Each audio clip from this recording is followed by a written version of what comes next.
Lakshmi dairy forms நண்பர்கள் அனைவருக்கும் அன்பான வணக்கம். இன்றைக்கி நம்ம சேனலில் ஒரு கன்று மாடு ஒரு சினை மாடு விற்பனைக்கு வந்திருக்கு. வாங்க அதோட டீட்டெயில்ஸ் பற்றி பார்க்கலாம். இப்போ நீங்கள் பார்த்துட்டு இருக்கிற மாடு பற்றி பார்த்தோம்னா 3ஆம் ஈத்து மாடு, பெண் கன்று மாடு.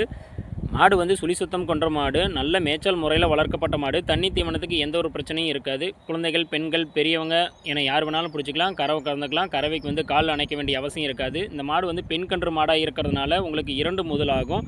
மாடு வந்து எங்கே இருக்குதுன்னு பார்த்தீங்கன்னா, ஈரோடு பவானி பக்கத்தில் பருவாச்சி அப்படின்ற ஒரு கிராமத்தில் நண்பர் துரை அவர்கள்ட்ட தான் இருக்குது. இந்த மாடு போன 2ஆம் ஈத்துக்கு 25 லிட்டர் பால் வந்த ஒரு படா சைஸில் இருக்கக்கூடிய ஒரு சிவாஜி ஹெச்எஃப் மாடுங்க. உங்களுக்கு இந்த மாடு பிடிச்சிருக்கக்கூடிய பட்சத்தில் ஸ்க்ரீனில் தெரிகிற நம்பருக்கு வந்து கால் பண்ணி பேசுங்க. மாடு வந்து பெண் கன்று மாடாக இருக்கிறதுனால மாட்டுக்கு வந்து ரொம்ப நிறைய டிமாண்ட் இருக்கும். விலையும் முன்ன பின்ன அனுசரித்து தரேன் அப்படின்னு நம்ம விற்பனையாளர் வந்து சொல்லியிருக்காங்க.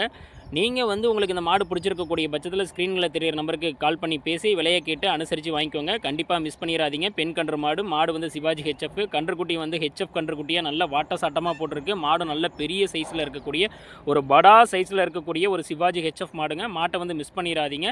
உங்களுக்கு இந்த மாடு பிடிச்சிருந்ததுன்னா ஸ்க்ரீனில் தெரிகிற நம்பருக்கு கால் பண்ணி பேசுங்க. இப்போ நம்ம இரண்டாவதாக பார்த்துட்டு இருக்கிற மாட்டோட டீட்டெயில்ஸ் பற்றி பார்த்தோம்னா 3ஆம் ஈத்து மாடு. இதுவும் கடைப்பல் முளைப்பு. கன்று ஈன்றதுக்கு ஒரு 10 நாள் ஆகும். அதாவது சினை மாடுங்க.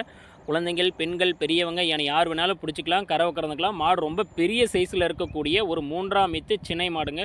இந்த மாடு போன கண்ணுக்கு 20 லிட்டர் பால் வந்ததாகவும் இந்த கண்ணுக்கும் அதே 20 லிட்டர் பால் வரும் அப்படின்னு நம்ம விற்பனையாளர் வந்து சொல்லியிருக்காங்க. மாடு வந்து சுழி சுத்தம் கொண்ட மாடு, நல்ல மேய்ச்சல் முறையில் வளர்க்கப்பட்ட மாடு. தண்ணி தீவனத்துக்கு எந்த ஒரு பிரச்சனையும் இருக்காது. யார் வேணாலும் பிடிச்சிக்கலாம். யார் வேணாலும் கறவை கறந்துக்கலாம். கறவைக்கு வந்து கால் அணைக்க தேவையில்லை அப்படின்னு நம்ம விற்பனையாளர் வந்து சொல்லியிருக்காங்க. மாடு வந்து 3ஆம் ஈத்தாக இருக்கிறதுனால பாலுக்கு காம்புக்கெலாம் வந்து நம்ம கேரண்டி கொடுக்கலாம்னா விலையும் முன்ன பின்ன அனுசரித்து கொடுக்கலாம் அப்படின்னு நம்ம விற்பனையாளர் வந்து சொல்லியிருக்காங்க. உங்களுக்கு இந்த மாடு பிடிச்சிருக்கக்கூடிய பட்சத்தில் ஸ்க்ரீனில் தெரிகிற நம்பருக்கு வந்து கால் பண்ணி பேசுங்க. விலையை முன்ன பின்ன கேட்டு அனுசரித்து வாங்கிக்கலாம் அப்படின்னு நம்ம விற்பனையாளர் வந்து சொல்லியிருக்காங்க. மாட்டை வந்து மிஸ் பண்ணிடாதீங்க. யார் 2 மாடு வேண்டும் அப்படின்னு நினைக்கிறவங்க இந்த 2 மாட்டையும் சூஸ் பண்ணி எடுத்துக்கலாம் அப்படின்னு நம்ம விற்பனையாளர் வந்து சொல்லியிருக்காங்க. மாட்டோட விலை தனியாக வந்துடும், வாடகை தனியாக வந்துடும் அப்படின்னு நம்ம விற்பனையாளர் வந்து சொல்லியிருக்காங்க. மாடு வந்து உங்களுக்கு பிடிச்சிருக்கக்கூடிய பட்சத்தில் வீடியோ காலில் கூட நம்ம மாட்டை வந்து காமிச்சு நம்ம மாட்டை வந்து சேல் பண்ணலானா அப்படின்னு நம்ம விற்பனையாளர் வந்து சொல்லியிருக்காங்க. இது போன்ற நல்ல தரமான மாடுகளின் விற்பனை பதிவுகளை பார்க்க லக்ஷ்மி டைரி ஃபார்ம் சேனலை தொடர்பு கொள்ளவும். இதுவரைக்கும் நம்ம சேனலை சப்ஸ்கிரைப் பண்ணாமல் இருக்கிறவங்க சப்ஸ்கிரைப் பண்ணிக்கோங்க. நோட்டிஃபிகேஷன் ஆன் பண்ணி வச்சுக்கோங்க. இது போன்ற நல்ல தரமான மாடுகளை வாங்க விற்க லக்ஷ்மி டைரி ஃபார்ம் சேனலை தொடர்பு கொள்ளவும். நன்றி.